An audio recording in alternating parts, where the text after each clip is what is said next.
èèyàn tó ń ta ilẹ̀ ló ń talẹ̀ oní kó mention orúkọ ẹ̀ èmi tí mo ń talẹ̀ irú wa lẹ fẹ́ fọ̀rọ̀ kóòtù àbọ̀rọ̀ station lẹ fẹ́ fi halẹ̀ mọ́ abọ́rò pé mi ò mọ̀fin ó ti ṣí èrè orí pé mo play ya around ni mo play ya mo fi sí fún ya ẹ̀ èmi tí mo ń talẹ̀ èmi tí mo ń ta property court case wo ló fẹ́ járú wa láyà police case wo ló fẹ́ járú wa láyà tí mi ò bá ti gbowó kí n sá lọ tí mi bá ti gbowó lọ́wọ́ èèyàn débi pọ́n máa gbé placard léèyàn lọ́wọ́ báyìí pé ó gba owó sá lọ o ọjọ́ tí mo ti ń talẹ̀ mi ò rógun police station rí ibẹ̀ ló ti máa mọ̀ wípé àwa ń ṣiṣẹ́ ibẹ̀ ló ti máa mọ̀ pé ọmọ elénìyàn là wa wọ́n bí wa àtúnra wa bí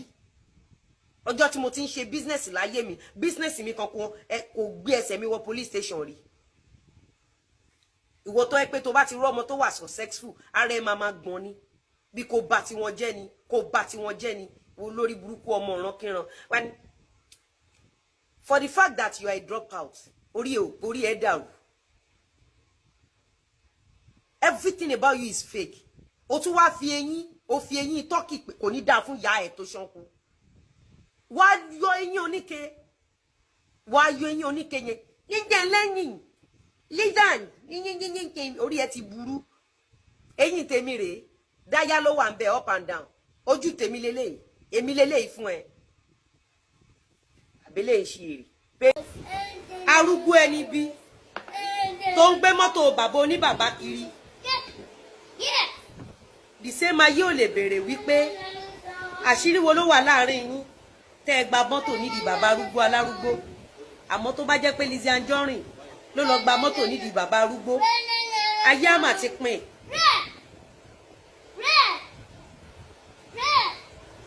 hello sir.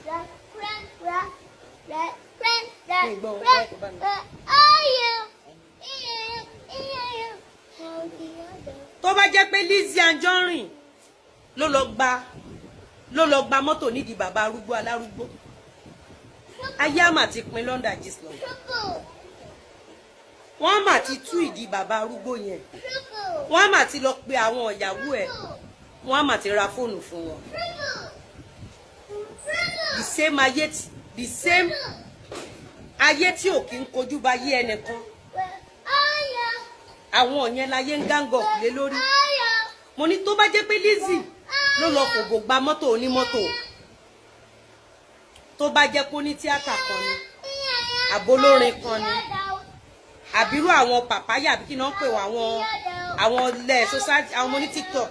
ló lọ fi ògbò gba mọ́tò ayé àmà ti pín pẹ́pẹ́ àwọn influencers yẹn ló lọ fi ògbò gba mọ́tò ayé àmà ti pín wọ́n mà ti wú ìyàwó bàbá arúgbó yẹn síta ẹ gbọ́ mi tó bá jẹ́ pé ayé kan ní ọmọ ọkọ ẹ lọ di baby mama téèyàn kan wá bẹ̀rẹ̀ polówó gay list wọ́n mà ti bẹ̀rẹ̀ ayé tó tó ayé tó tó ayé tó tó àkàmàrà. mo sọ̀rọ̀ bí ká ní pé Ìyábọ̀ ní court case pẹ̀lú mi so ibo ló ti rí court case tó wà established between me and Ìyábọ̀ ibo ló ti rí court case tó wà established between me and Ìyábọ̀ lálàkọ́kọ́ jẹ́ kí n gbé ẹ tàbáyé o lọ́pọlọ o gbọ́n o dẹ̀ lè gbọ́n téèyàn bá sọmọ nẹ sí court téèyàn bá fẹ́ gbé ẹ lọ sí court wọ́n á kọ send ẹ ní letter then your lawyer will reply ẹni ẹ lè fún ẹ ní letter pé kó jáde kó bẹ̀bẹ̀ or kó reverse nǹkan tó sọ then tó bá ní good evidence lawyer náà á dáhùn padà lẹ́yìn yẹn wọ́n lọ sí ilé ẹjọ́ wọ́n lọ gba àwọn details àwọn document láti serve everybody know me. I'm a public figure. I'm a celebrity, a business tycoon. Everybody know my address 7 and 8. Everybody knows me. Everybody knows my house. You don't understand? If you want to serve anybody letter, you can drop it in my office. Tell one of my workers, secretary is here, manager is here. I have many mobile police here. Come in here. Tell them to sign. They will sign with their phone number. You can't serve me. You can serve me. But tí inú bá ń bíyàn, kò sí nǹkan kan téèyàn lè ṣe. I won't blame anybody for how they behave or how they feel like they want to handle their issues. But believe